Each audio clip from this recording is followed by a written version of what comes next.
At narito na nga mga kaganapan kanina sa Tower Records sa Japan dahil ito na nga ang araw mismo ng CD signing ng SB19.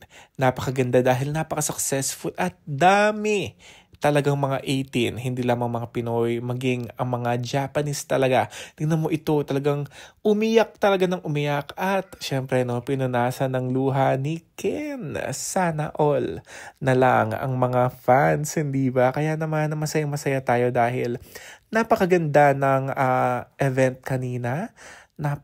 Parang it's a call of celebration.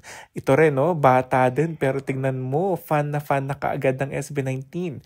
Sino ba namang hindi magmamahal sa SB19 dahil pure talent talaga ang showcase nila every time na magpo-perform sila all over the world. Kaya hindi sila mahirap mahalin. At mapapa-fan ka talaga kahit casual ka pa lang, lalo-lalo na kapag first event mo pa lang sila mapaperform, makikita. Talagang mabibilib ka talaga at mapapasabi kang proud akong Pinoy ako dahil sa kanila. Kaya naman ito mga CD signing, parang first ever album signing kasi ito dahil sa Japan kasi ginawa ang CD ng SB19 for their simula at wakas. Kaya sa mga hindi pa nakaka-get ng tickets dahil September 24 na, get your tickets now at narito ang iba pang mga kaganapan kanina sa CD signing event. Undivided attention, please welcome SB19!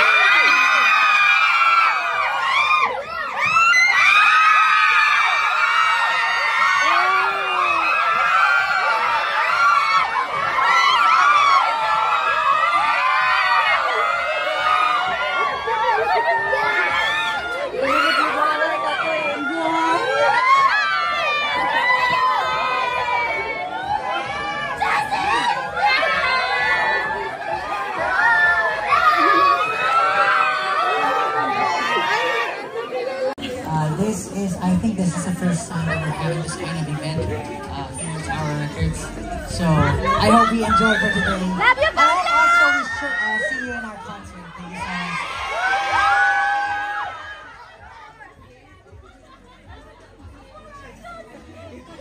Justin, you?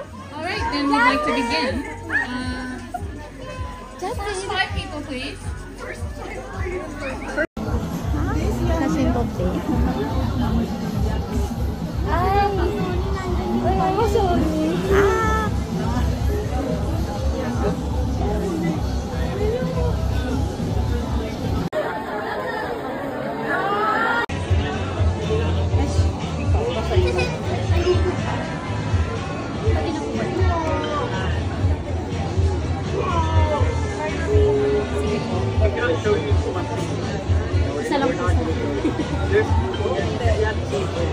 There's the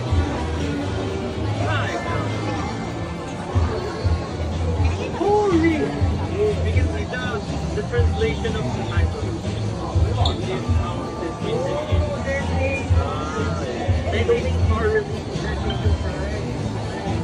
Alam ba nila na merong isa dito? Wait, dalawa?